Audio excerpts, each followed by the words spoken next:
Muito bom dia a todos os professores e estudantes. Nós estamos ao vivo aqui do Centro de Mídias do Estado de São Paulo e hoje nós teremos a aula de História. Eu sou o professor Carlos Neri. Teremos a aula sobre a centralização monárquica e política no século XIV. Comigo aqui está, para mediar a nossa aula, o professor Osíris, que é o nosso professor convidado para fazer a mediação. Bom dia aos alunos em casa, bom dia aos pais que também estão assistindo, aos professores, a todos aqui do Centro de Mídias. O tema de hoje se refere à Idade Média, o período ali da centralização monárquica da Europa, o período em que se iniciou esse contexto de centralização monárquica. Então a gente vai falar sobre as causas que levaram à efetivação dessa centralização monárquica, o chamado absolutismo. E ao longo da aula a gente vai desenvolver junto com vocês as causas e as consequências dessa centralização monárquica. Tudo bem? Muito bem, é isso mesmo. Nós estaremos concentrados hoje ali no final da Idade Média e vamos começar a estudar os processos políticos, sociais e econômicos que fortaleceram a monarquia e acabaram derrubando o sistema feudal. Vamos para os nossos objetivos. Na tela.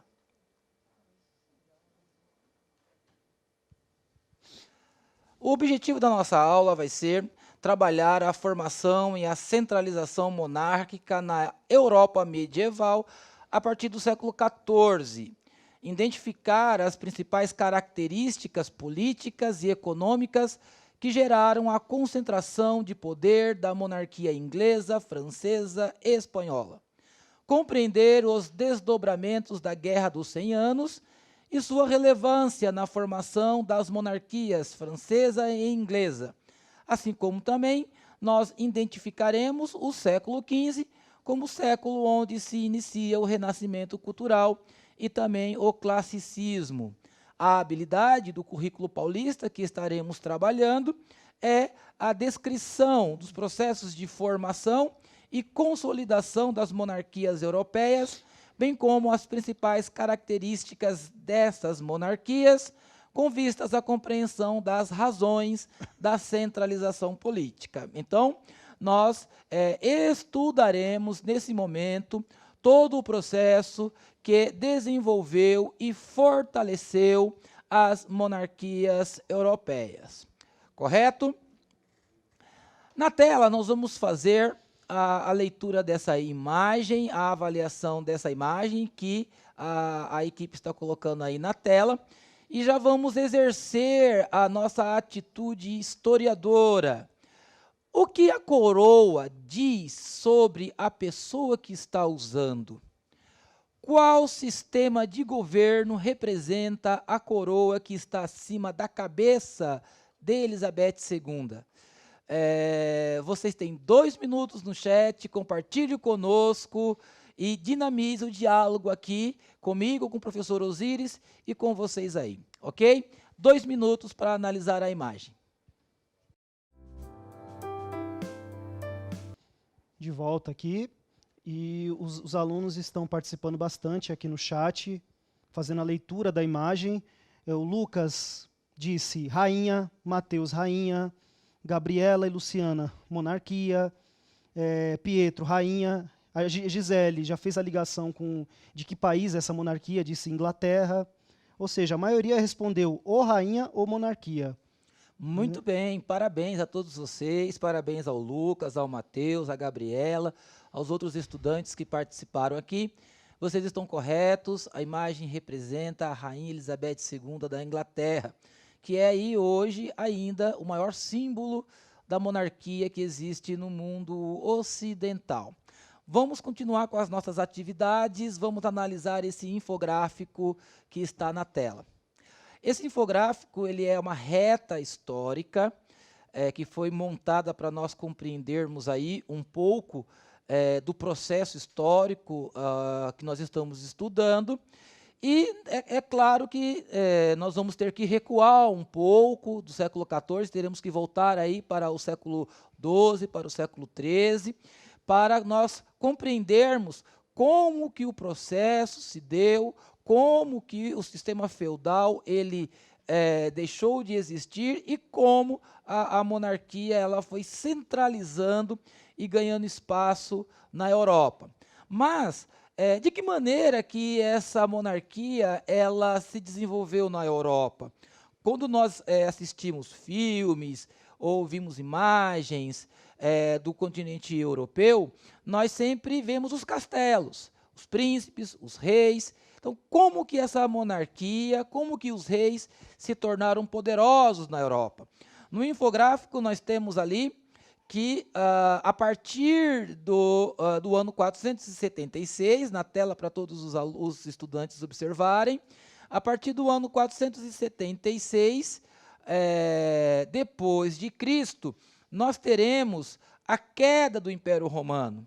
George Gusdorff, ele coloca, e ele diz que é razoável, colocar a data da queda do Império Romano no ano 476 depois de Cristo, quando Odoacro, líder dos bárbaros, destronou Rômulus Augustus em Roma. A partir desse momento, os reis bárbaros, eles começarão uma guerra, uma luta entre si, e os francos, a dinastia dos francos, principalmente com Carlos Magno, eles vão desenvolver o poder monárquico na Europa. E, a partir de Carlos Magno, os seus descendentes, os filhos dessa monarquia, começaram também a assumir a nobreza desses lugares. Como era um contexto de guerra, de invasões, foi necessário que esses príncipes construíssem as suas fortalezas, construíssem os seus castelos, para poder se proteger. Então, a partir daí, nós vamos ter a formação dos principados, dos reinados, dos senhores feudais que dominavam esse período e, conforme está na tela para vocês observarem, nós vamos ter aí, a partir do ano 1096, 1095, dependendo da linha historiográfica que nós vamos estar estudando, nós teremos o advento das cruzadas, que se inicia no século XI. São 8 cruzadas que eram desenvolvidas, administradas, organizadas pela Igreja Católica. Essas cruzadas tinham um objetivo: expulsar os turcos convertidos ao islamismo que dominavam a cidade santa, a cidade de Jerusalém. Como os muçulmanos estavam dominando essa terra, achou-se por bem e legítimo a Igreja Católica Apostólica e Romana ela formar exércitos para marcharem para Jerusalém e restituir novamente o poder cristão na cidade. Então, dentro desse contexto que nós vamos entrar no final da Alta Idade Média e entraremos na Baixa Idade Média. Lembrando que o conceito de Idade Média ele foi cunhado, desenvolvido pelos renascentistas como uma idade mediana entre a Idade Clássica, a Grécia Clássica, a Antiguidade Clássica e o Renascimento Cultural. É claro que eles designam esse período, seja da Alta Idade Média, que vai ali do ano 476 até o século XI, como um período de trevas, um período onde a igreja obscurecia o conhecimento, mas nós sabemos, professor Osíris, que não é bem assim. Na Idade Média nós tivemos muito conhecimento, sim, houve desenvolvimento teórico, acadêmico, as primeiras escolas e universidades foram criadas durante o período medieval, mas os historiadores do Renascimento, eles queriam descaracterizar esse período que, para nós, hoje, com o devido tempo histórico já, esse período que nós sabemos que houve muita produção. E, é claro, a partir do Renascimento, lá no século XVI, a referência artística, teórica desses homens é a Antiguidade Clássica lá na Grécia. Então, nós temos aqui, conforme está no infográfico, que 8 cruzadas foram desenvolvidas.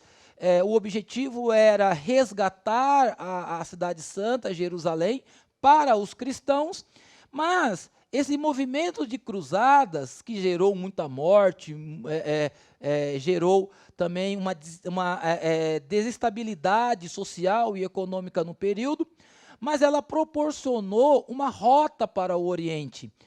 O caminho que os soldados eles realizavam para chegar a Jerusalém acabou se tornando um caminho, uma rota para o Oriente.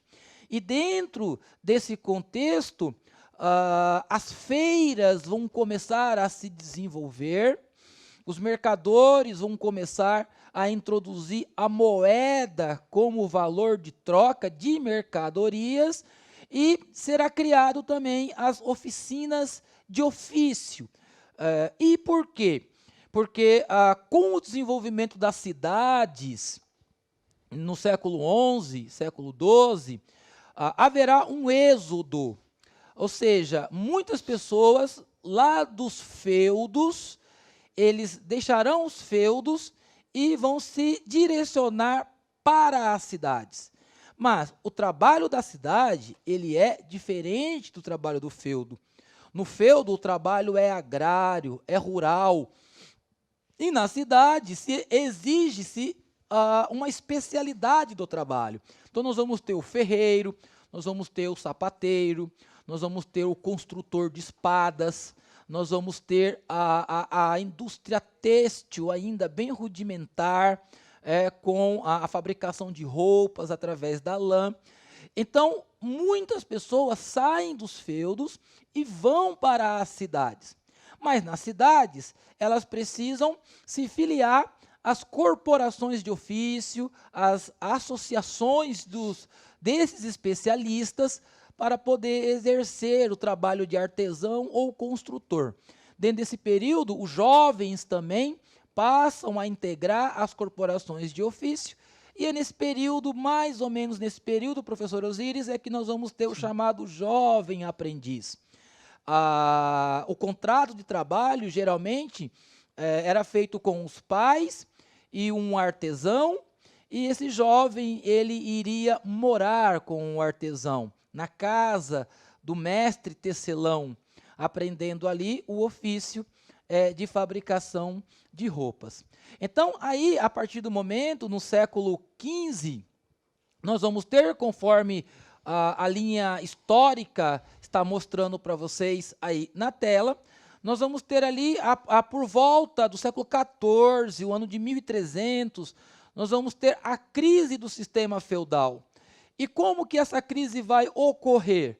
Justamente porque os mercadores, artesãos, construtores, esse grupo de pessoas, eles vão começar a exercer uma pressão sobre os senhores feudais. Nessa época havia algumas taxas que se pagavam para os senhores feudais, e como esse grupo começa a ter uma certa autonomia financeira, econômica, eles começam a pressionar os senhores feudais.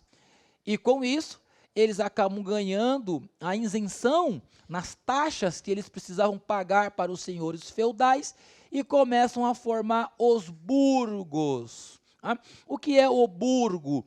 O burgo era uma espécie de condomínio, era uma espécie de residencial cercado, aonde os habitantes desses lugares, chamados de burgueses, eles conseguiam viver e se proteger de algumas ameaças externas. Então, essa nova classe social que vai se desenvolver aí no final do século XI, com as cruzadas, no contexto das cruzadas, com as feiras livres, essa classe social será chamada de burguesia.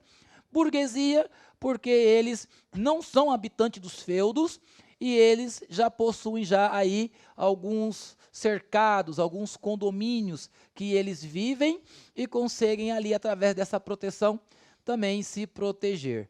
Voltando à reta histórica, para nós continuarmos o nosso desenvolvimento, no século XV, em 1400, nós teremos aí a consolidação do processo monárquico.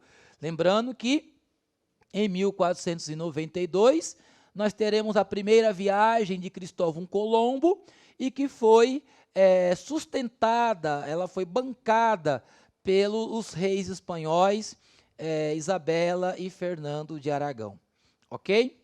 Vamos para o próximo slide para nós aprofundarmos o conhecimento histórico que nós estamos desenvolvendo nesse momento, ok?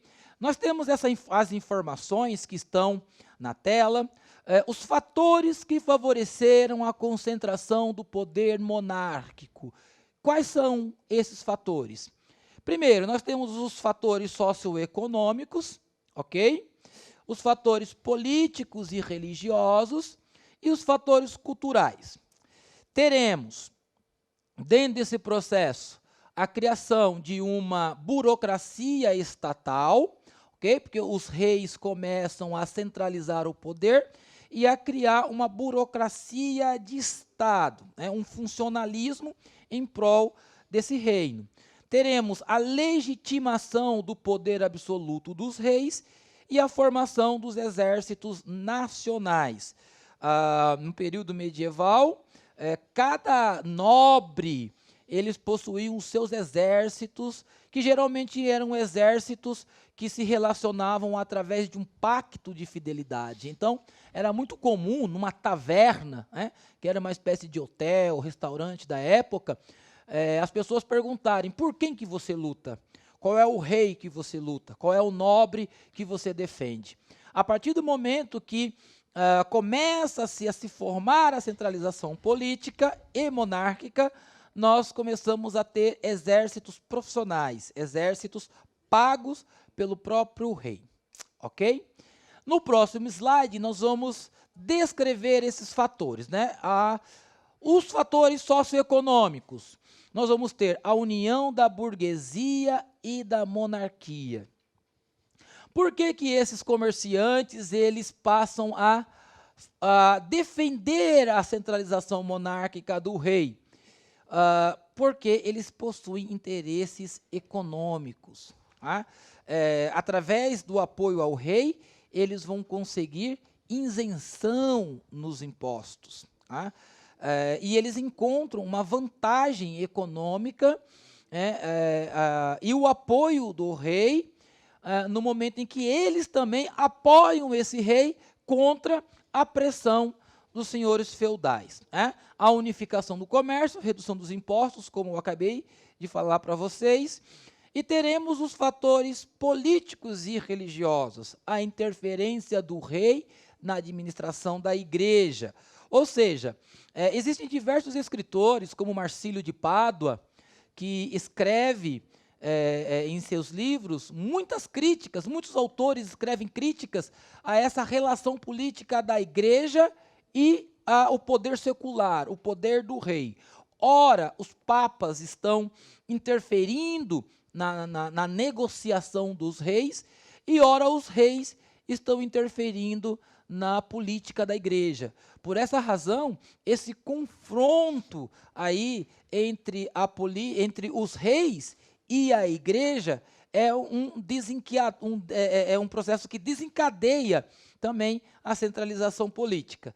E a burguesia, ela está de olho nas terras da igreja.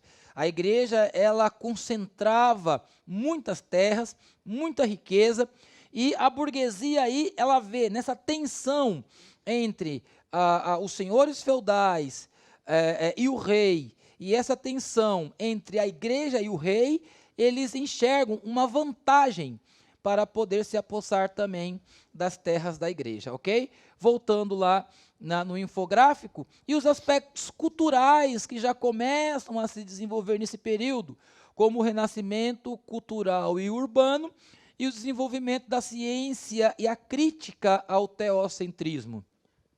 Quando nós falamos de renascimento cultural, geralmente nós vamos lá para o século XVI, para as obras dos artistas, mas nós podemos falar de renascimentos culturais e urbanos.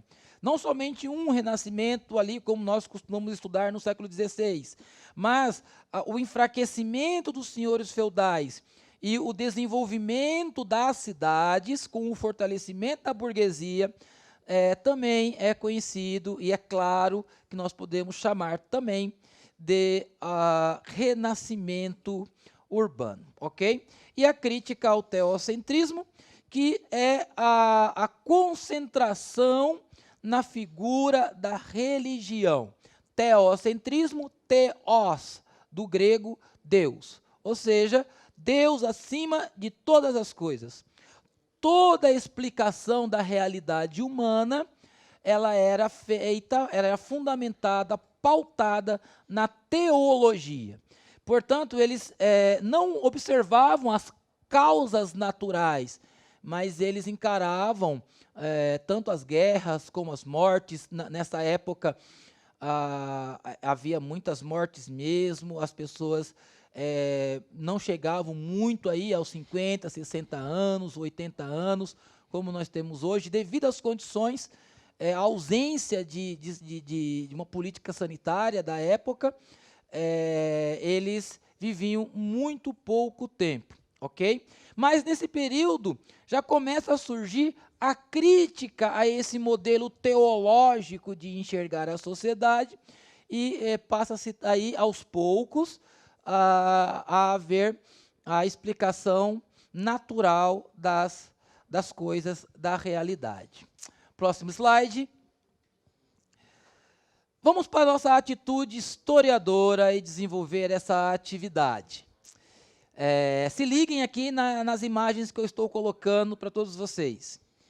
Descreva o cenário das imagens e os personagens, identificando a classe social que eles pertenciam e compartilhe conosco, ok? Descreva o cenário e os personagens, identificando a classe social que eles pertenciam nesse contexto histórico. Muito bem? Temos 2 minutos. Compartilhe conosco. Voltando aqui a nossa aula, os alunos estão participando aqui do chat, né? Analisando, fazendo a leitura das 2 imagens. E a Raíssa diz, ela é a rainha e o sistema é democrático. O Heitor, rico e pobre. O Lucas, burguesia. Interessante. Helena, artesãos. Alessandro, classe média e classe alta.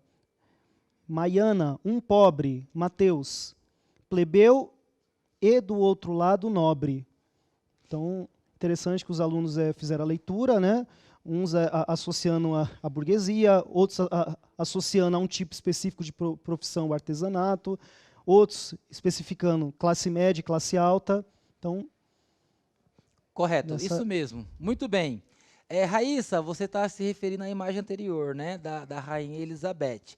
Mas aqui o Heitor, o Lucas, a Helena, o Alessandro, correto. A imagem está se referindo a essa classe de novos profissionais que trabalham nas cidades e desenvolvem um trabalho liberal, né? Não é o trabalho lá da agricultura, bem rudimentar da época, é um trabalho mais técnico, mais específico, um trabalho de arte. Correto. É a burguesia que está ganhando espaço dentro desse contexto, ok? Nós vamos fazer agora a leitura de um texto.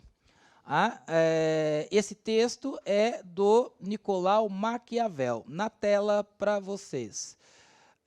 O Nicolau Maquiavel, é claro que esse texto aqui é do século XVI, mas geralmente nos livros de história medieval, nós enxergamos uma maneira específica de se aproximar, de falar com o rei. E aí o Maquiavel ele tem essa maneira aí nesse texto. Nós vamos fazer a leitura conjunta, eu leio daqui, vocês leem daí, ok? Aqueles que desejam alcançar a graça de um príncipe costumam obsequiá-lo ou favorecê-lo o mais das vezes, com o que possuem de mais valioso ou que possa deleitá-lo de modo especial. Por isso, os príncipes são frequentemente presenteados com cavalos, armas, tecidos de ouro, pedras preciosas e ornamentos desse gênero, todos dignos de sua grandeza. Desejando por meu turno oferecer-me a vossa magnificência com um testemunho de servidão que lhe devoto, não encontrei entre os bens que me são caros, ou tanto estime, senão o entendimento das ações dos grandes homens, aprendido por mim numa longa experiência das vicissitudes modernas e no estudo contínuo das antigas, as quais, tendo eu, com grande diligência, examinado e cogitado demoradamente, agora as condenso neste breve volume que envio a vossa magnificência, ok? É um texto do Maquiavel, dirigindo-se aí ao príncipe da Itália. Nós vamos fazer o seguinte exercício, vou mostrar para vocês, depois nós retornaremos ao texto, ok? Responda no chat. Selecione no texto o pronome de tratamento que é utilizado por Maquiavel para dirigir-se ao rei. Qual o pronome de tratamento que ele utiliza para se dirigir ao príncipe? E a maneira como Maquiavel se dirige ao rei pode ser considerada uma atitude de humildade e servidão ou uma atitude de orgulho e soberania? Então vamos entender.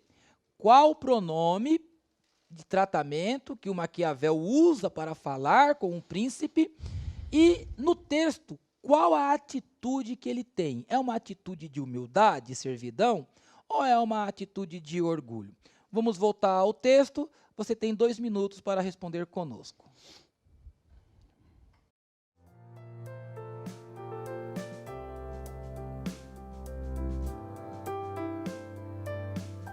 Tornando aqui com o chat, com as respostas e a participação dos alunos, nessa atividade proposta, que ela pede o quê? Ela pede a habilidade de interpretar o texto. Então, assim, qual o pronome de tratamento que pede? A maioria dos alunos colocou majestade, vossa majestade, o Heitor majestade, soberanismo, majestade. Só um aluno colocou vossa magnificência, que seria a resposta correta. Claro que, assim, os alunos compreenderam que se tratava de um tratamento em que o autor se refere a uma majestade. Só que o que pede o texto, o que diz o texto exatamente é vossa magnificência. Mas a maioria respondeu majestade. Beleza? Correto. Todos esses são pronomes de tratamento que eram direcionados aos reis, estão corretos. O Maquiavel usa vossa magnificência, ou seja, elevado, divino, grandioso. Essa era a maneira que se dirigia aos reis.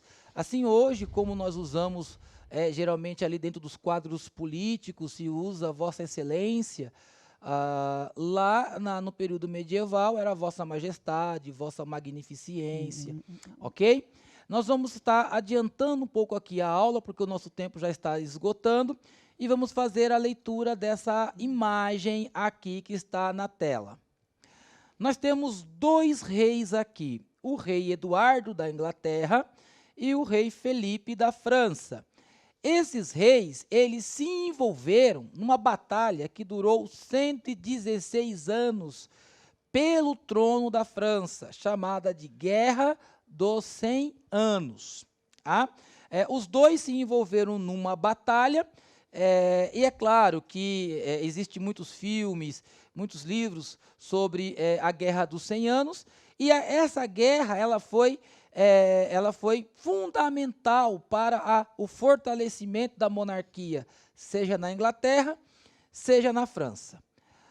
E nessa imagem que nós temos aqui, nesse mapa, nós estamos observando os domínios da Inglaterra na França. Algumas cidades aqui, como Poitiers, lá em cima, no condado de Flandres, que, embora fosse da Bélgica, esteja localizado na Bélgica, mas havia domínio francês, as posses desses territórios que estavam na mão do rei inglês impedia que o rei Eduardo III da Inglaterra, ou melhor, impedia que o rei Felipe da França ele centralizasse o poder nesse território. Então, na Guerra dos 100 Anos, nós vamos ver que haverá uma batalha entre o Felipe e o Eduardo, o Felipe da França e o Eduardo da Inglaterra, porque o Felipe quer centralizar o poder no território, mas para isso ele precisa diminuir, minar o poder que os ingleses possuem no território francês. Lá em Flandres, na Bélgica, que estava sob o domínio francês, há uma situação interessante, porque os condes desse lugar de Flandres eram vassalos do rei da França, mas os burgueses que nós estudamos, eles eram a favor do rei da Inglaterra, porque eles compravam lã do rei da Inglaterra. Então, seja na Inglaterra, depois com a guerra dos Lancasters e os Yorks, que vão lutar ali pelo trono da Inglaterra, nesse momento nós vamos ter uma batalha entre Inglaterra e França por esses domínios, por esses territórios. É claro que depois desse processo, a França vai ter uma briga interna pelo trono francês e a Inglaterra uma briga interna pelo trono inglês com os Lancasters e os York. Ok? Nessa gravura que nós temos aqui, nós temos as fases da Guerra dos 100 Anos. Existem 4 fases, eu coloquei 3 fases aqui para nós dinamizarmos o processo. E a peste negra também, que foi uma epidemia que aconteceu nesse período aí, que dizimou a vida de muitas pessoas. Na terceira fase, nós vamos ter a Joana d'Arc, que vai lutar pelo reino da França e que vai aí fortalecer o processo francês. Ok? Nós estamos encerrando a nossa aula de hoje, a centralização monárquica no século XIV, iniciamos aí no século XII. Fiquem em casa, estudem, até a próxima aula. Um abraço. Um abraço a todos.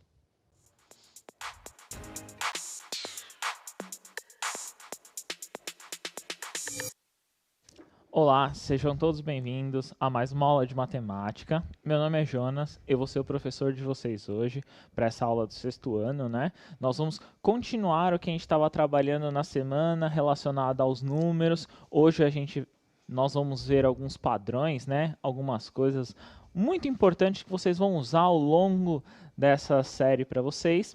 E hoje eu estou com uma pessoa diferente, né? Convidada, né? Foi convidada por nós. E hoje eu estou com a professora Tabata, que ela vai ser a mediadora de vocês. Olá, um bom dia a todos. Sou a professora Tabata de matemática e vou estar aqui ajudando o professor Jonas nas perguntas de vocês. Muito obrigada pelo convite. Então, lembrando, né? Pegue o seu caderno do aluno, lápis, caneta, borracha, acompanhe as aulas. Se o professor estiver por perto, já chama o professor aí. Então, a ideia hoje, nós vamos ver algumas coisas relacionadas ao que nós já vimos ao longo dessa semana, né? Então, a ideia hoje de ver no contexto, nós vamos chegar no que a gente chama de números primos. Então, a ideia hoje é chegar nessa ideia. Só que para chegar nessa ideia, vamos ver uma historinha antes, né? Uma historinha antes é a seguinte coisa, né? Então, tinha um famoso matemático chamado Pitágoras e tinha uma escola pitagórica. E eles se reuniram, né? Começaram a ver alguns temas, algumas coisas, E o interessante é que eles deram algumas propriedades para os números, né? Então, essa numerologia, né, essas místicas dos números, eles agrupavam os números conforme algumas definições matemáticas. Então, a ideia, né, no caso aí primordial, era revelar alguns números. Eu vou dar duas ideias para vocês por enquanto, antes de chegar no que a gente chama de primos, tá? A primeira ideia que nós vamos olhar é os números perfeitos. O que é um número perfeito? É um número que, quando tem ali o exemplo para vocês, né? Por exemplo, o número 6, é quando você pega todos os divisores dele, então, por exemplo, o 1, o 2 e o 3 são os divisores de 6. Se eu somar todos esses termos, dá o 6. Olha que legal! Então, por exemplo, o 1 é o divisível de 6. O 2 também é o divisor de 6. O 3 também é o divisor de 6. Então, se eu dividir, vai dar sempre o número inteiro. Se eu somar esses três termos, também dá um número inteiro. Então, esse é um número que nós consideramos perfeitos. E também nós temos um número que a gente chama de amigável, né? Esses números amigáveis é como você e seus amigos, né? Então, a ideia aí desses números amigáveis é mais ou menos assim, ó. Vem aqui comigo, ó. Presta atenção. Eu tenho o seguinte. Eu vou dar geralmente são dois números. A ideia é sempre dos divisores, tá? Então, nós vamos olhar esses divisores e ver o que é possível ou não aí. Se eu olhar o seguinte, por exemplo, o número 220. Eu vou pegar todos os divisores de 220. Eu vou ter quais? O 1, o 2, o 4, o 5, o 10, o 11, o 20, o 22, o 44, o 55 e o 110. Ufa! São todos os divisores. Como eu sei? Eu vou fazendo essa divisão. Então, por exemplo, 220 dividido por 1, 220. 220 dividido por 2, 110. E assim sucessivamente, eu vou fazendo essa divisão. O que acontece? Eu vou pegar um outro número. Curiosamente, eu vou pegar o 284. Se eu pegar o 284, eu vou olhar também os divisores dele. Lembra, tem que dar um número inteiro. Então, 284, eu tenho os seguintes divisores, ó, um pouquinho menor, né? Então, eu vou ter o 1, eu vou ter o 2, eu vou ter o 4, eu vou ter o 71 e eu vou ter o 142. Olha que legal. Se nós olharmos, né, nesse contexto, eu vou fazer o seguinte, eu vou também somar. Se eu somar todos esses números, vocês podem aí fazer na casa de vocês, tentem fazer com o seu professor, tá? Se você somar todos esses números, olha que legal, vai dar 284. Curiosamente, se eu somar todos esses números, vai dar 220. Olha que legal, eles são amigáveis porque a soma dos termos dá o outro. Então, essa é a ideia, no caso aí de amigáveis, né, que nós colocamos, é uma das propriedades matemáticas que nós chamamos eles. Pensa num coleguinha, se somar dois coleguinhas, um é amigo seu. Então, é mais ou menos essa ideia, né? Por isso que a gente chama ele de amigáveis. Eles têm relações, entenderam? Então, é mais ou menos essa ideia. Vocês vão ver só um pouquinho sobre isso, mas o que interessa para a gente são os números primos, tá? Nós vamos ver isso um pouquinho mais, nós vamos fazer isso um pouquinho mais. Na tela de vocês vai aparecer o seguinte. Na tela de vocês agora, como eu coloquei aí, então um par de números amigáveis, por exemplo, é o 220 e o 284. E são tais que os divisores de se somando, né, dá o outro e vice-versa. Então, foi o que eu acabei de explicar para vocês. Só que o que eu quero fazer aí, ó, é dar uma olhada. Se eu olhar o número 496, na tela de vocês eu estou colocando todos os divisores, todos os elementos que são divisíveis por 496. Então, por exemplo, o 1 é um divisor, o 2 é um divisor, o 4, o 8, o 16, o 31, o 62 e o 124. Todos esses são divisores de 496. Se vocês somarem todos esses elementos, ou seja, se eu somar 1 mais 2 mais 4 mais 8 e assim por diante, até o 248, nós vamos ter 496. Esses são os números perfeitos. Se você encontrar um número perfeito, coloca no chat, coloca uma resposta aí que a Tabata pode até dizer quando a gente voltar da atividade, tá? Coloca no chat se você encontrar um número perfeito e a gente tenta ver se é possível encontrar esse valor ou não, tá? Então, pensa, converse também com o seu professor e pergunte, professor, fala um outro número perfeito. Procurem, às vezes vocês podem até procurar. Uma das formas da matemática que é muito importante é a questão da pesquisa, né?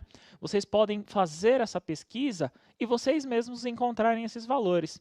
Então, pesquisem bastante, consultem várias fontes, nem todas as fontes são confiáveis, né? Mas você tem que tirar essa prova. Se uma fonte, por exemplo, falar que um número é perfeito, tire a prova, veja quais são todos os divisores, né?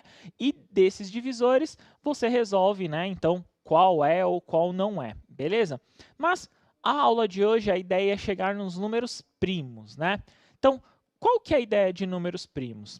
Na tela de vocês vai aparecer a primeira ideia aí do que são os números primos, né? Então, se eu olhar aí os números primos, o que eu posso identificar com eles, como que eu posso fazer, o que eu não posso fazer com os números primos, né? Então, o número primo é um objeto, né, de estudo desde a Grécia Antiga. Então, muitos anos nós já estudamos esses números. Então, muitas pessoas já estudaram, já viram esses números. Um matemático famoso que estudou ele é o Euclides. Já discutia sobre esse assunto, conseguindo demonstrar que esse conjunto é infinito, ou seja, eu não tenho fim desse número, eu não sei qual que é o último número aí desse número. Então pensa, por exemplo, na chamada, eu sei qual que é o último número às vezes da chamada. Pode ser o número 20, pode ser o número 32. Esse número é o último número da minha chamada. Então, na sua sala aí, ó, pode ter o último número da chamada. Mas esse, no caso, é infinito. Eu não sei necessariamente qual que é o último termo. É muito grande, né? Nós vamos ver alguns números mais para frente, mas é infinito, né? Nós não temos uma propriedade, um termo, uma questão de quantos números infinitos nós temos aí, né? Então, essa ideia de números primos aí que nós vamos ver, vocês têm que enxergar o seguinte: qual que é a propriedade dos números primos? Que é o que eu vou passar para vocês agora. Então, na tela de vocês, eu estou colocando algumas coisas. Então, discuta em conjunto, né? Os números primos são aqueles que possuem como divisor o número 1 e ele mesmo. Então, eu tenho que pensar, eu tenho que localizar dentro de todos os meus elementos um número que só seja divisível por 1 e por ele mesmo. Olha no seguinte, ó. Se eu olhar assim, então, o 1 aí a gente descarta porque o 1 é divisível. Beleza. E se eu olhar o número 2, que é o primeiro termo que nós estamos olhando aí, né? É o primeiro termo que nós estamos verificando. Então, por exemplo, o 2. O 2 é divisível por 2 e o 2 é divisível por 1. Então, só divide por eles. São os termos que vêm anterior a ele, né? O próximo é o 3. Então, o 3 divide por 1 e o 3 divide por 3. Beleza. Então, se eu olhar aqui, desculpa, aqui é 1, tá? Se eu olhar aqui, então eu sei que essa é a divisão. O próximo termo, então eu fiz o 2, eu fiz o 3, eu fiz o 4. Beleza. O 4 é dividido por 1, que dá 4. O 4 é divisível por 4, que dá 1. Mas o 4 também tem um outro termo que é divisor por ele. Se eu olhar, o 4 também pode dividir por 2. Então, se o 4 divide por 2, que dá 2, ó, dá um número inteiro, então o 4 aqui, ó, ele não é primo. Então, ele não faz parte desse conjunto, né, desses elementos que nós consideramos como primo. Preste bastante atenção em algumas relações do que é primo e do que não é primo. Na tela de vocês, eu vou colocar os 10 primeiros termos primos. Então, eu vou olhar nesse contexto aí, nós vamos enxergar quais são primos e quais não são. Para vocês terem uma ideia, então, o 2 eu fui para o 3, o 3 eu fui para o 5, ó. Olha que legal. Então, 5 é divisível por 5 e por 1 apenas. O 6 não é, o 7 é. O 8 não é, o 9 não é, o 10 não é, eu pulo para o 11. O 11 eu fui para o 13, para o 17, para o 19, para o 23 e por último aí, os 10 primeiros termos são 29. Mas eu falei para vocês que são termos infinitos, né? Então são questões de elementos infinitos, nós temos infinitos termos aí relacionados a primos. O que eu vou pedir agora, eu vou até dar um tempo maior para vocês, tira aquele print, né, que o professor Isaac sempre fala, né? Então na próxima tela vocês vão tirar um print e para vocês terem sempre aí a medida que vocês consigam executar. Mas escreva. Por favor, a gente vai falar bastante sobre isso. Escreva no seu caderno, ele vai ser muito útil para vocês utilizarem aí futuramente como uma tabela de consulta, tá? Então, nessa próxima tabela, eu vou até dar um tempo grande para vocês executarem, que é o seguinte: determine todos os números primos na tabela. A dica: utilizar os critérios de divisores para facilitar o apontamento dos valores numéricos dos primos. Então, eu tenho uma tabela de 1 a 100. Olha que grande. De 1 a 100. Eu quero enxergar todos os primos. Depois a gente volta. Eu vou deixar para vocês até um tempo maior, uns 4 minutinhos. Tirem um print, coloquem no chat a resposta, deem uma olhada. Vai anotando no caderno quais são os números primos. Se vocês conseguirem em 4 minutos fazerem a tabela, é muito importante, mas a princípio tirem o print dessa tabela. Depois eu vou dar vocês podem tirar um print da resposta para facilitar vocês, para ser também uma forma de consulta, né? Para vocês, o tal número é primo, você vai lá no seu caderno, você consulta se é primo ou não. Porque às vezes os números primos, a gente não consegue lembrar todos de cabeça, né? Então, preste bastante atenção nisso. 4 minutinhos para vocês e a gente retorna no chat, tá bom? Então, 4 minutinhos, bom trabalho. Olá, bom dia. Muitos alunos responderam. Primeiro perguntaram sobre os números perfeitos. O Tiago respondeu 98. A Riquelme respondeu 22. Lucas, 98. Outro Lucas, 768, Mateus, João Pedro, 137, 248. E o Alexandre respondeu 25. Boa. Perguntem para os seus professores, consultem, verifiquem se a resposta está correta ou não. Também perguntaram o que é o divisor. Tá. E o Weber e o Pedro responderam sobre os números primos. 2, 3, 5... 13, 17, 19, 23, 29. O Guilherme também respondeu a mesma coisa. Micael respondeu o mesmo. O João, 1, 3, 2, 100. O Pedro, 7, 17, 27, 37, 47, 67. E a Emily respondeu 7, 17, 29. Beleza, tá. Então, primeira coisa, dos números perfeitos, dá uma pesquisada com seus professores, olhem quais são. Uma dica aí, infelizmente nenhum do que vocês colocaram no caso é um número perfeito, tá? Então, procurem com seus professores, a gente pode até trazer numa próxima aula quais são, tal, para facilitar para vocês. Nessa resposta dos números primos, nós temos que entender uma coisa. O que é divisor? Então, vamos lá. Acompanha comigo. Divisor é um termo que a gente utiliza que, no caso, a gente chama de denominador, é a parte que está no denominador. Sim. Então, por exemplo, se eu tenho um número, vou aqui fazer com vocês, por exemplo, o número 22. Número 22. Quando a gente faz lá a continha de divisão, pelo menos me ensinaram assim, e é o contexto, né? Então, eu vou ter o número dividido por 2. Esse termo que vai lá na chave, que está lá na chave, que acompanha, a gente chama de divisor. Essa é uma forma, no caso, divide por 2 aqui dá 1. Então, 1 vezes 2 dá 2. Copia o 2 aqui, né? Subtrai, resta 0. Beleza, desce o 2. Vem aqui o 1 de novo. 1 vezes 2 dá 2. Coloca 2 aqui, resta 0. Beleza. Então, esse aqui ó, é o divisor. Essa aqui é uma das formas de você poder representar, no caso, uma divisão. Eu posso representar assim, ó, desculpa, então tem isso aqui, ó, 22 dividido por 2. Eu posso representar, ó, vocês vão ver muito para frente, assim, ó, 2 pontinhos. Sabe a preguiça de escrever? Sabe aquela que você tem de escrever, que você abrevia tudo? É mais ou menos essa ideia. E a gente tem uma preguiça maior ainda, que às vezes o professor de matemática, ó, escreve assim.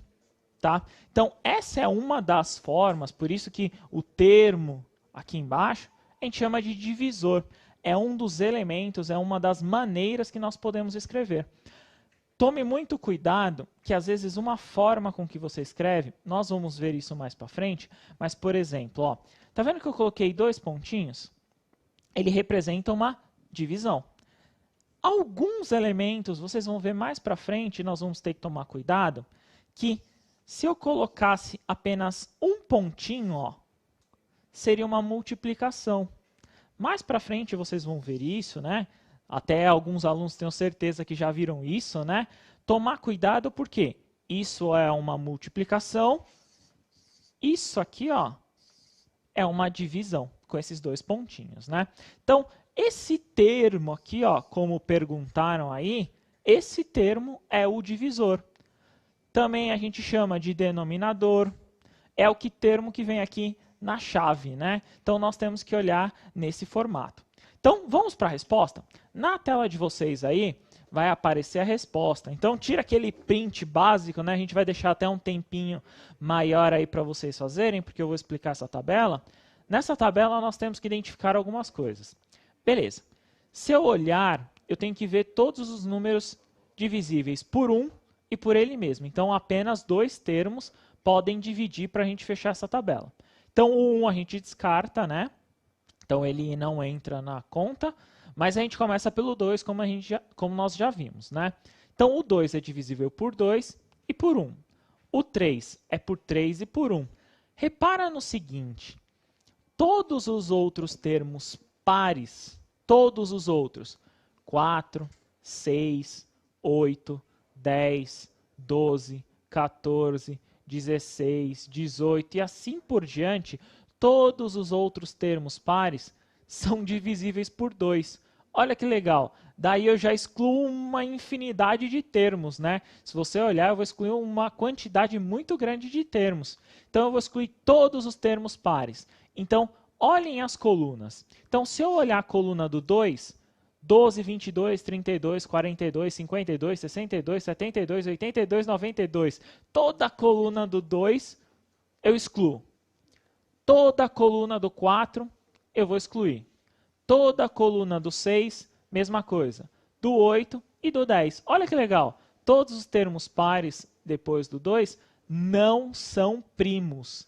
Eles não são primos. Ou seja, se você lá por algum equívoco pensar, pensa no número par, 22, que nem eu coloquei para vocês. Ele é primo? Com certeza não, porque ele é divisível por 2.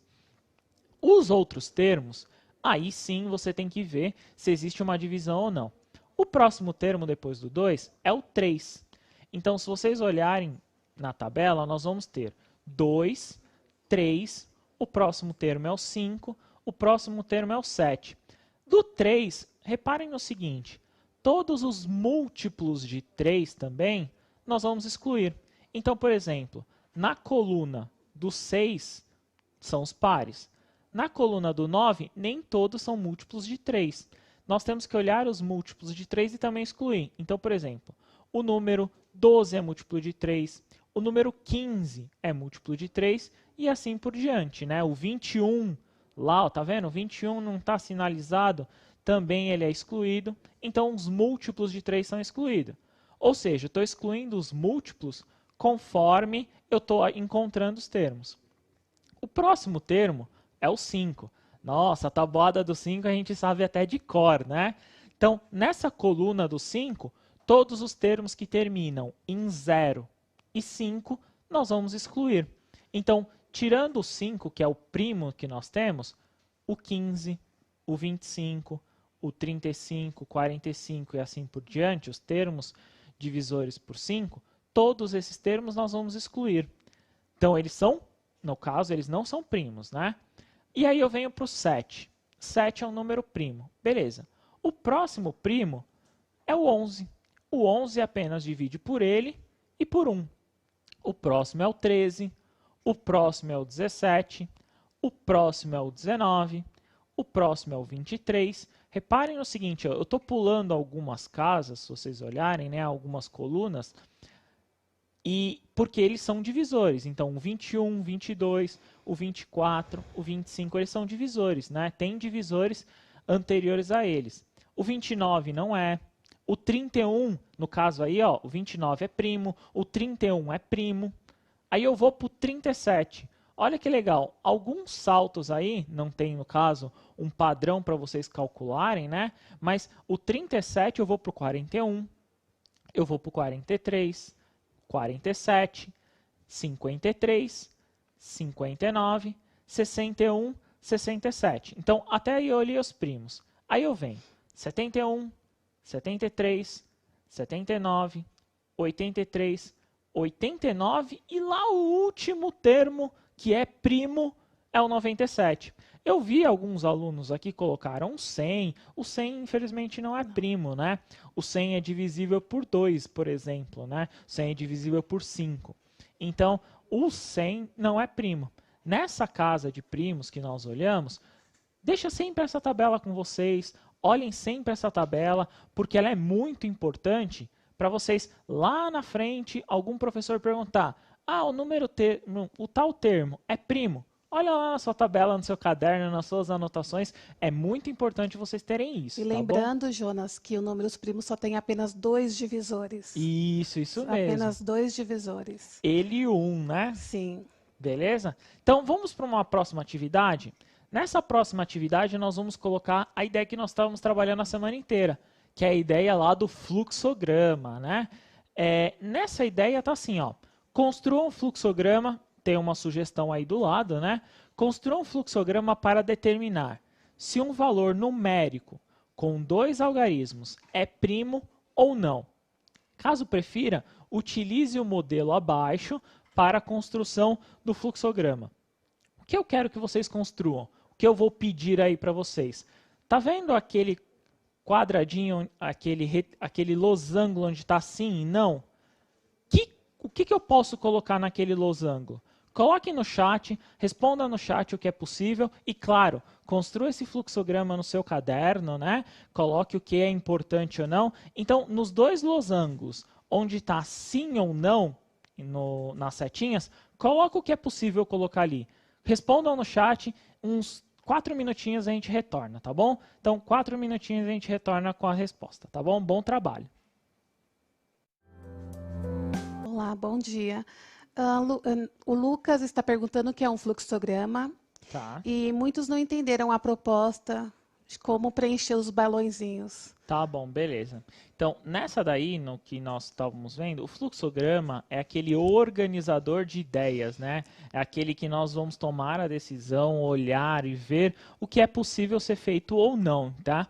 Então, o fluxograma, como nós vemos desde segunda-feira, né, é para vocês organizarem uma ideia. Claro, é o primeiro contato que vocês estão tendo com ele, né? Vocês estão em casa, o professor de vocês vai ajudar muito isso depois com vocês no retorno às aulas, né? Mas o fluxograma nada mais é do que a ideia de organizar. Então, por exemplo, lembra quando eu estava ligando para o Rafael? Ou, no caso, eu posso ligar aqui para a Tabata? Então, a ideia é eu ligar para alguém e o que eu vou fazer a partir dali? No caso, Tabata, nesse daí do fluxograma, Sim. nós vamos olhar no caso dos números primos, tá bom? Ok. Nessa ideia de números primos, eu vou colocar aí a resposta para vocês. A ideia é a seguinte. Então, o tema principal é números primos, tá bom? Então, eu tenho que escolher um número, né, um valor de 2 algarismos. Então, eu vou lá e escolho o valor de 2 algarismos. A primeira coisa que eu tenho que ver, o valor é par? Se a resposta for sim, no caso aí, né, então, se esse número for par e se a resposta for sim, então eu identifico que esse número é, por exemplo, 22, que nem eu coloquei, apenas o número 2 é primo, ou seja, esse número de 2 algarismos não é primo. Aí eu volto para de novo lá. Então eu vou escolher um número e no caso aí eu vou escolher um número que não seja par. Beleza. Então o valor é par? Não. Aí eu vou para a resposta. Verificar os divisores. É divisível por 1 e ele mesmo? Se a resposta for sim, ele é primo. Se a resposta for não, ele não é primo. Então eu tenho que identificar. Por exemplo, o 33. O 33 é um número de 2 algarismos, só que ele é divisível, por exemplo, por 11. Então, ele não pode ser. Tudo bem? Deu para entender essa, né? Sim, claro. Beleza? Agora sim, ficou melhor. Então, essa ideia de fluxograma que vocês viram aí, nós vamos trabalhar um pouquinho mais, o seu professor vai ajudar bastante, não fique apreensivo, né? Mas preste bastante atenção. E por último, agora vamos fazer um desafio, né? Essa é uma questão da OBMAP, eu quero que vocês façam a leitura e vocês me deem a resposta, tá? A resposta, no caso aí, é apenas 2 letras. Então, eu quero saber de qual ponto eu tenho que partir, a qual ponto eu tenho que chegar para dar 14 quilômetros. Aí tem até um exemplo. Façam a leitura e a gente já retorna. 2 minutinhos para vocês, rapidinho a gente retorna, tá bom? Alguns responderam, o Francisco respondeu 14, a Ana, o ponto A, o Gustavo, ponto R, o Gabriel, ponto AC. Eu acho que só isso. Yasmin respondeu do ponto C ao D. João Pedro, do ponto A até o B. Isadora, do B até o D. E o Gabriel, A até o C. Beleza, tá? Para resolver esse exercício, aí no caso, qual que era a ideia, né? Então, na tela de vocês está o seguinte, a ideia era eu partir de algum ponto, somando a essa quilometragem, tinha que dar o valor, no caso, escolhido. Então, ele partindo do ponto D, indo até o ponto A, dando uma volta completa aí, no caso, dava 17. E para dar 14 quilômetros? Para dar 14 quilômetros, eu poderia olhar do ponto A ao ponto B. Então, eu somaria os termos, né? Eu olharia 1 mais 2 mais 6 mais 4 mais 1, que daria 14. Ou seja, eu daria uma volta completa e ainda mais 1. Literalmente nessa sequência. Boa para quem acertou essa, né? Muito interessante, beleza? Por hoje, basicamente, essa é a ideia, né? Agradeço muito a presença de vocês. Muito obrigado, Tabata, Obrigada pela pelo presença. convite, fiquei muito feliz. Obrigada. Foi um prazer estar com vocês. Muito obrigado. Continue os estudos. Nós retornaremos com mais atividades. Lembrando, semana que vem é semana de AP, nós vamos falar um pouquinho sobre isso. Consulte o seu professor e continue os estudos, tá bom? Muito obrigado. Tchau, tchau. Tchau, bom dia a todos. Olá, bom dia. A gente vai começar hoje uma aula de projeto de vida para o 7º ano do ensino fundamental. Meu nome é Isis, sou a professora de vocês, e aqui ao meu lado tem o professor Osíris, que vai participar com a gente dessa aula de projeto de vida. Fala bom dia, professor. Bom dia a todos, os alunos que estão em casa, os pais, os professores e todos aqui do Centro de Mídias. Espero que vocês aproveitem bastante a aula de hoje. Beleza? A aula de hoje, do projeto de vida, a gente vai olhar um pouquinho, e a aula chama Minha Biografia. Então, a gente vai começar a olhar um pouquinho a questão de como vocês traçam o caminho de vocês para a construção de projeto de vida. Para começar, eu queria que vocês separassem alguns materiais. Então, vamos lá. Folha de caderno, caneta e lápis, papel sulfite, lápis de cor, ou outro recurso, caderno do aluno. Então, o que eu quero que vocês façam? Separem pelo menos um caderno ou uma folha para fazer as anotações, para que vocês consigam desenvolver as atividades ao longo dessa aula. O caderno do aluno é aquele que foi entregue no começo do ano, quando vocês estavam na escola. Deixa separado. Se não conseguir neste momento, não tem problema. Depois vocês anotem a página, que vocês vão aprofundar o conhecimento de vocês e desenvolver as atividades depois no caderno do aluno de projeto de vida.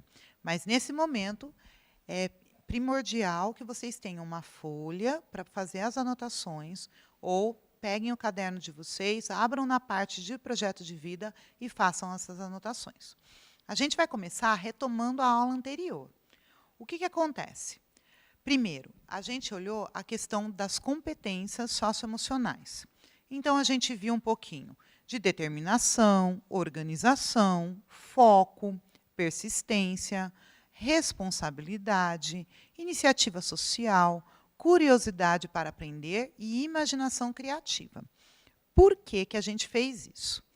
Para a gente conseguir começar a refletir sobre essas competências e ir desenvolvendo ao longo dessas aulas do projeto de vida, que é promovido aqui pelo Centro de Mídias, e com os professores também do projeto de vida, que vocês têm na escola, que deve estar passando algumas atividades para vocês. Então, a gente está olhando essa questão das competências e a gente está aprimorando essas habilidades para conseguir desenvolver essas competências no 7º ano. Para isso, a gente sempre vai ver a questão dos pontos fortes e fragilidade. No projeto de vida, a construção, o planejamento, precisa sempre considerar o ponto forte seu e a sua fragilidade. Então, a gente olhou também a aula passada, o seu ponto forte e a sua maior fragilidade. Fizemos atividades para que vocês pensassem neles. E hoje, a gente vai olhar um pouquinho de como a gente vai construindo esse caminho, aproveitando o nosso ponto forte, para conseguir ultrapassar os obstáculos que podem aparecer quando a gente está pensando num projeto de vida. Agora, a gente vai fazer uma atividade que a gente chama de chuva de ideias. A primeira coisa que eu quero que vocês façam é feche os olhos e pense nos principais acontecimentos da sua vida até este momento. Então, 1 minutinho para vocês fecharem os olhos de vocês e pensarem no que está acontecendo na vida de vocês, até agora. E traz o que vocês acham mais importante. Tá? Então, fechem os olhos e pensem nesses acontecimentos. Porque aí a gente vai fazer uma atividade depois que auxilie vocês a construir um pouquinho a biografia de vocês. 1 minutinho para vocês pensarem nos acontecimentos mais importantes da vida de vocês. Agora a gente vai fazer um exercício de registro. Então, a primeira coisa que vier na cabeça, vocês vão anotar. Aqui. Pronto. O que acontece? Vocês vão escrever no caderno tudo aquilo que vier à cabeça sobre a sua história, coisas boas ou não. O importante é pensar como tudo isso influenciou quem você é hoje. Quanto mais informações você tiver, melhor. Além delas ajudarem no seu autoconhecimento, irão servir de base para a próxima etapa dessa atividade. Então, vocês têm mais 1 minuto para escrever tudo que vier à cabeça. Vocês já pensaram nos momentos e vocês vão registrar em palavras o que veio na cabeça, que vocês selecionaram de mais importante na vida de vocês. Tá certo? Vou deixar mais 1 minuto, a atividade na tela, e vocês façam esse registro no caderno de vocês. Agora que vocês já escreveram, já fizeram registro, teve alguns estudantes que trouxeram esse registro no chat. Então, eu vou passar para o professor Osíris, para ele trazer as contribuições que vocês escreveram no chat para a gente. Bom dia a todos. Algumas contribuições aqui no chat, né?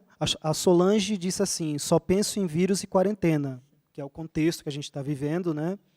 Acho que todos estão na mesma situação. Vinícius, minha adolescência, minha rebeldia. Mesaque, só felicidade. Ana Beatriz, meu presente preferido, meu celular. Pandemia, meu nascimento, foi mais ou menos nesse contexto que eles expuseram, né? Algumas coisas que vocês trouxeram são bacanas para a gente pensar. Como vocês têm que construir uma biografia, então é para isso que chama essa chuva de ideias, essa primeira atividade, para trazer os pontos mais importantes. Realmente, num contexto de pandemia, na qual o vírus está fazendo com que a gente entre numa crise e promovendo, inclusive, essa questão de isolamento social, é difícil a gente não pensar, né, na questão da pandemia, do coronavírus, do que a gente está vivendo hoje em dia.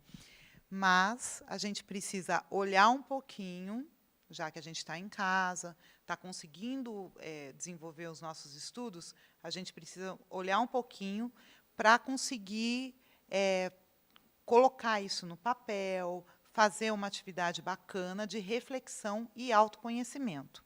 Então, a gente vai para a segunda etapa da atividade, que é o quê? Vou pedir para deixar na tela e vou explicar.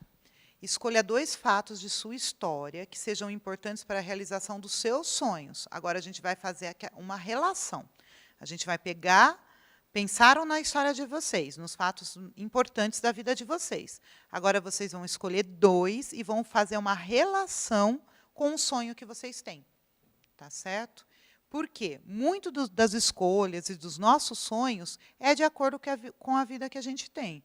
Então, é interessante a gente fazer essa relação, desenvolver essa habilidade de relacionar o que acontece na nossa vida e os nossos sonhos. Aí, o que vocês vão fazer? Vão representar por meio de um desenho, fotografia, colagem ou qualquer recurso que vocês queiram utilizar. Vai ser hoje, agora, nessa aula, enquanto a gente está conversando aqui pelo Centro de Mídias? Não. Vocês vão fazer isso tranquilo em casa, para vocês conseguirem pensar e para conseguir, principalmente, liberar a criatividade. Por quê? Habilidades criativas, elas são excelentes para o nosso mundo, para o século XXI. Então, é interessante a gente usar uma atividade de escola, que é nessa aula de projeto de vida, para a gente conseguir desenvolver habilidades de criatividade. Então, vocês podem usar o desenho, a colagem, a fotografia, recursos tecnológicos, qualquer coisa. O importante é que vocês, de forma criativa, tragam a sua história, certo? E consigam relacionar ao projeto de vida, ao sonho de vocês. Tá? Então, essa é a atividade. Vou deixar um minutinho na tela para copiarem. Quem puder tirar print da tela, pode tirar. Aí é só para copiar essa atividade para vocês poderem desenvolver tranquilo em casa. Um minutinho na tela, tá? Agora que vocês já copiaram a atividade, já entenderam como faz, a gente vai para um exercício de reflexão que vai estar relacionado a essa atividade. A primeira atividade, como eu coloquei para vocês, a segunda pergunta, é vocês fazerem a relação entre a história de vida de vocês e o sonho de vocês. Então, vocês vão olhar para quem? Para vocês. A segunda, que está na tela, é uma reflexão. Primeiro, vocês vão pensar em quem inspira vocês. Tá? Isso, vocês podem, depois que vocês fizerem esse exercício, né, de olhar para vocês e fazer a relação com o projeto de vida de vocês. Então, vocês vão pensar em quem inspira vocês. Pode ser alguém famoso, algum conhecido, da família. Tem que olhar quem inspira vocês. E vocês têm que olhar um pouquinho para a vida dessa pessoa para ter um exemplo. Por que ela te inspira? O que ela tem? Que atitude protagonista que ela tem? Que estilo de vida que ela tem? O que ela traz de bacana que possa ser inspiração para vocês? Então, quais os pontos fortes que essa pessoa tem?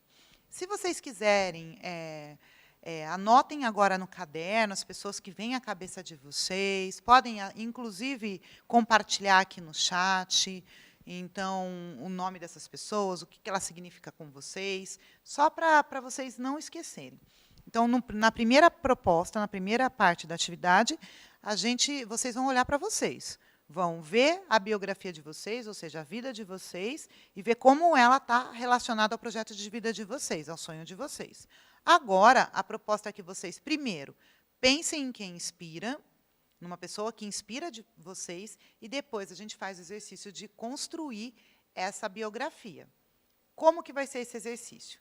Preparei 2 perguntas aqui. Primeiro, vocês procurem no dicionário ou na internet o significado da palavra biografia, para vocês terem uma noção certinho do que significa biografia. A gente já conversou, já dei várias dicas, questão de pensar na vida de vocês, e todas essas reflexões, elas caminham para uma biografia. Depois, vocês vão fazer uma pesquisa sobre a história da vida da pessoa que você admira.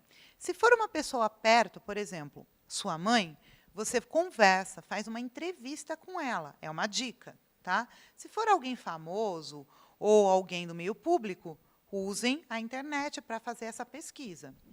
E aí vocês vão observar elementos com os quais você se identifica e aqueles que te surpreendem. Há algo que você não imaginava que aconteceu na história dessa pessoa? Então, essas 2 perguntas eu vou deixar na tela, aí vocês copiem para poder desenvolver a atividade em casa, tá?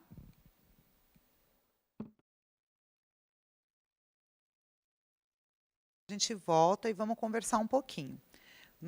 Aqui no chat, algumas pessoas trouxeram exemplos de pessoas que nos inspiram. Antes de passar aqui para o professor Osíris, vou conversar um pouquinho com vocês. Alguns estudantes falaram que travou um pouquinho o aplicativo. Se travou, não tem problema. Está gravado no Facebook, do Centro de Mídias, está gravado no YouTube, então vocês podem usar esses recursos, e a aula também costuma reprisar em alguns momentos, tá? Então, fiquem tranquilos com relação a isso. Vou passar para o professor Osíris, para que ele traga contribuições de vocês pelo chat. Então, muitos alunos aqui, se for sintetizar, falaram sobre a família. A minha mãe, falou a Raquel, Luiz Felipe é minha família, a Jaqueline novamente contextualizando o que está acontecendo hoje, os médicos, a Giovana, os meus pais, a Bárbara, meu melhor amigo. Então, essas foram algumas das contribuições dos alunos. Isso que é interessante. O que vocês vão fazer? Primeiro, pense em vocês e faz essa relação entre a vida de vocês e o projeto de vida. Agora, por exemplo, vou aproveitar algumas falas. O meu melhor amigo ou a minha mãe. Dá para vocês investigarem, entre aspas, ou seja, conversar, perguntar, para fazer essa biografia. Principalmente para ver o quê? Se eles inspiram, o que na história deles faz com que seja uma inspiração. Por quê? A gente sempre tem que lembrar, o projeto de vida, a gente vai trabalhar com as duas forças, o ponto forte e a nossa fragilidade. E o nosso ponto forte é o que vai auxiliar a gente caminhar e pular os obstáculos que a gente tem até a conquista dos nossos sonhos. E conhecer a fragilidade vai fazer com que a gente fique também mais forte. Quando você olha uma pessoa que te inspira, o que nela te inspira?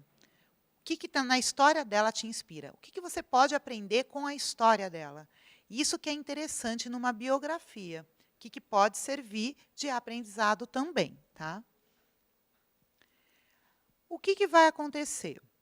Sobre a pesquisa, você vai ter que fazer o quê? Agora eu vou dar algumas dicas. Pensar em cada acontecimento, contribuiu para que a pessoa que você admira atingisse os seus sonhos. Qual a importância das decisões que ela tomou? Anote as suas observações. Isso é a primeira dica que a gente coloca. Primeiro, vocês vão fazer o quê? Uma pesquisa do que é a biografia. Depois, com essa pessoa que você inspirou, tentar trazer a história de vida dela e aí identificar como ela agiu, como que ela conquistou esses sonhos, qual que é a importância das decisões dela, e vocês vão anotar no caderno, para ajudar o quê? A ver por que ela inspira e como que isso pode auxiliar no aprendizado de vocês. E aí, para aprofundar, eu tenho 2 páginas do caderno do aluno. A situação de aprendizagem chama Quando Tudo Começou, Minha Biografia. E as páginas 57 e 58. Vou deixar uns 30 segundos na tela para vocês anotarem a página e a gente já volta para a gente fazer uma síntese de hoje. E eu vou passar para o professor Osíris para ver se tem alguma outra contribuição, alguma dúvida, alguma sugestão que vocês podem colocar pelo chat também. Dúvidas e sugestões. Então, vou deixar 30 segundinhos na tela para vocês copiarem as páginas e a gente já volta. Então, agora eu vou passar um pouquinho para o professor Osíris para conversar um pouquinho com ele sobre quem o inspira. E ele também trouxe algumas outras contribuições no chat. E aí eu vou pedir para ele também falar quem o inspira, como você vê essa questão da inspiração, e tentar fazer esse link para a gente deixar mais concreto para os alunos do 7º ano entenderem a atividade. Então, eu queria que você falasse um pouquinho de quem te inspira e como que isso serviu para você conquistar algum projeto de vida, algum sonho que você pensou.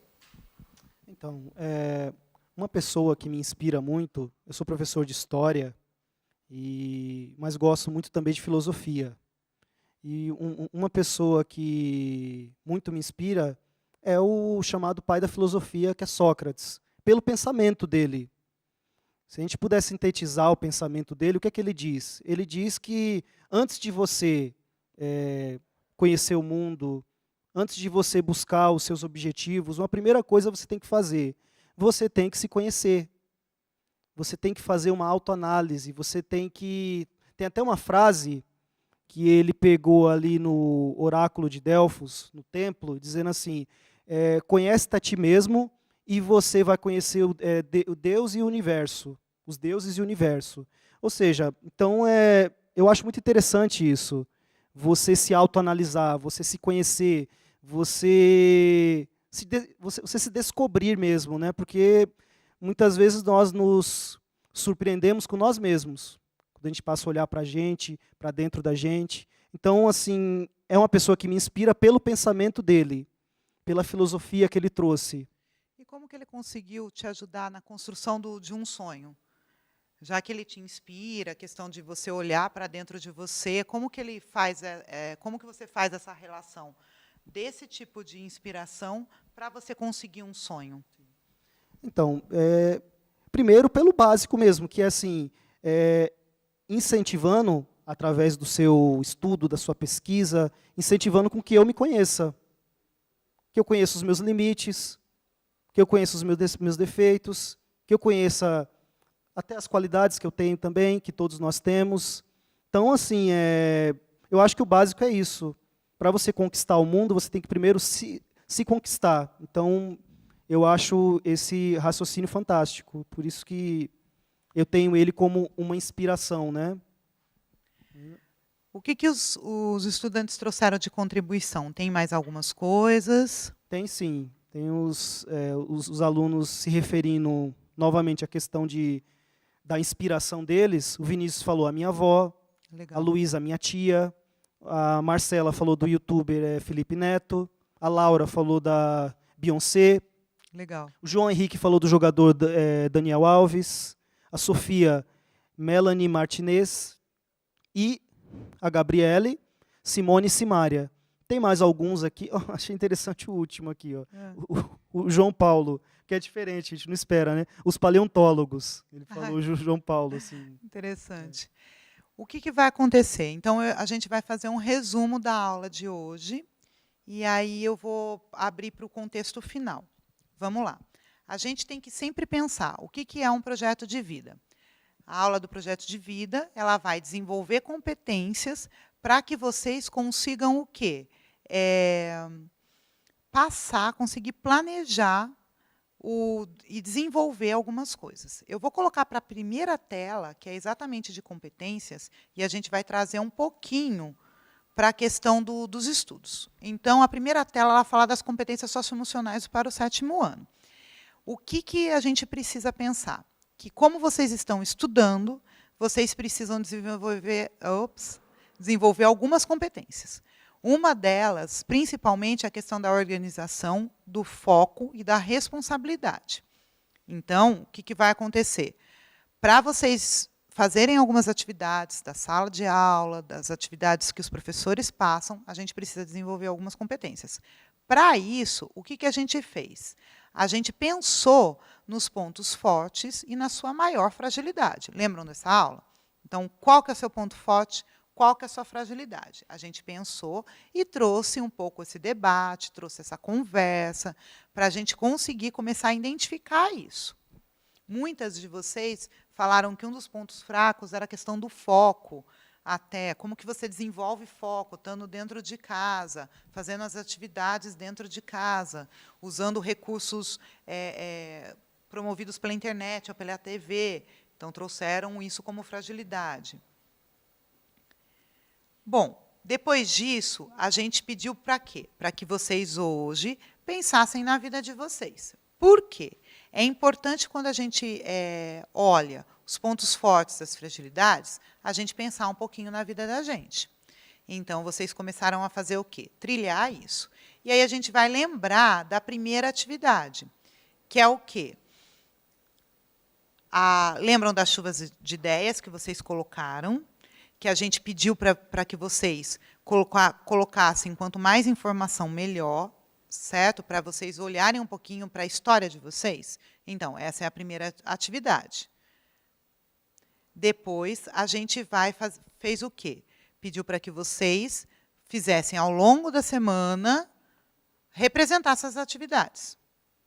Projeto de vida, a gente vai trabalhando com várias habilidades, e uma delas é exatamente a criatividade. O que vai acontecer? Quando você pensa na história de vocês, quando vocês representam isso criativamente, vocês vão ter ela concreta. Então, o que é interessante para a organização, para todas essas questões? Você consegue concretizar as ideias de vocês. Isso é uma forma de linguagem que vocês estão trabalhando e que vai ajudar a desenvolver, principalmente para vocês adquirirem conhecimento. Aí, a partir daí, a gente pediu para que vocês fizessem o quê? Um exercício de fazer a relação, a habilidade de relacionar a vida de vocês com o projeto de vida de vocês. E a gente terminou falando em quem inspira. Quem que inspira vocês? Como que é essa inspiração? Então, por quê? É importante vocês identificarem a inspiração e como essas pessoas inspiram. Agora eu vou deixar 1 minutinho, 2 minutinhos, acho que 2 minutinhos, né? Para que, se tiver alguma dúvida, alguma sugestão, vocês interajam no chat. E, por favor, pensem no que a gente veio conversando agora para fazer essa interação. Então, teve alguma dúvida, teve alguma sugestão, pensou em alguma coisa bacana para compartilhar via chat, vocês têm esses 2 minutinhos para isso, tá bom? Aí depois a gente volta para ir encerrando a aula.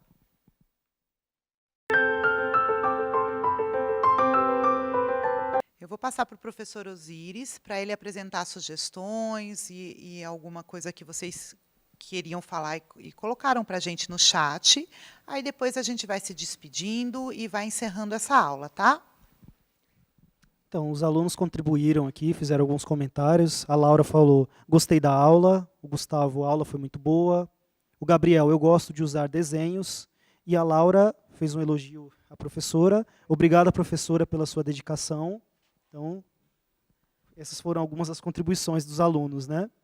Achei interessante isso, a vir a contribuição elogiando a gente no Centro de Mídias. Aí vou aproveitar a contribuição desses estudantes e também elogiar o trabalho dos professores do Estado de São Paulo, que estão desenvolvendo várias estratégias para conseguir dar continuidade às nossas aulas, os diversos componentes curriculares nesse momento de isolamento social e nessa crise que o corona está trazendo para a gente. Então, vou aproveitar a fala desses estudantes e também elogiar os professores que estão aí diversificando a aula e conseguindo fazer o que podem para dar continuidade aos estudos dos alunos deles. Então, obrigada, professores. E aí eu vou me despedindo de vocês. Queria agradecer o dia de hoje. Obrigada por ficarem com a gente, né, nesses 40 minutinhos de aula, por pensarem nesse projeto de vida. E gostaria que vocês utilizassem essas atividades para vocês irem se autoconhecendo e conseguindo planejar o projeto de vida de vocês. Não esqueçam que é muito importante a questão da organização, de como vocês vão agindo, tá? Sempre selecionem as atividades que vocês vão fazer durante a semana. Eu sei que aqui no Centro de Mídias, cada professor que dá aula para vocês, eles trazem uma atividade para vocês desenvolverem. Eu sei que muitas escolas também fazem a mesma coisa. Cada professor de vocês, as escolas de vocês, também levam atividade. Então, organizem-se para aproveitar esse período de isolamento social para a gente trazer um ponto forte, que é o quê? Aumentar o repertório e o conhecimento de vocês, tá? Eu vou passar agora para o professor Osíris e agradeço essa aula. Até semana que vem, que a gente conversa sobre outro assunto do projeto de vida, tá? Obrigado a todos pela atenção, pelos comentários. Aos pais também, que com certeza tem pais assistindo, aos demais professores. E eu queria só fazer um comentário. Assim, vocês fizeram uma série de comentários falando sobre pessoas que inspiram vocês. Então, assim, pensem também que busquem, através da história que vocês estão construindo, busquem se tornar exemplo para outras pessoas, se tornar assim um bom exemplo de conduta, um bom exemplo no que se refere à relação com o outro. do respeito aos animais, do respeito a outras pessoas. Então, assim, tenham em mente essa questão de terem as pessoas que são assim o ponto de referência de vocês, mas procurem ser também a referência de alguém, procurem ser um bom exemplo para os seus amigos, para até os seus pais também, claro, os seus familiares, porque nós somos seres sociais. Então, assim, se tem uma coisa que com certeza vocês vão ter que se defrontar durante a vida, e já estão se defrontando, é o quê? É a relação com o outro. Então, nessa relação com o outro, sejam um bom exemplo, sejam, assim, um exemplo para outras pessoas mesmo, né? Sejam um motivo de referência positiva para outras pessoas. Se vocês têm as suas referências, sejam também a referência para outras pessoas, tá bom? Muito obrigado pela audiência de todos, pela atenção e pelo carinho. Bom, gente, a gente encerra, então, a aula do projeto de vida do 8º ano. Espero que vocês tenham gostado das reflexões. E semana que vem a gente volta com outro tema de projeto de vida, tá? Até mais ver, gente.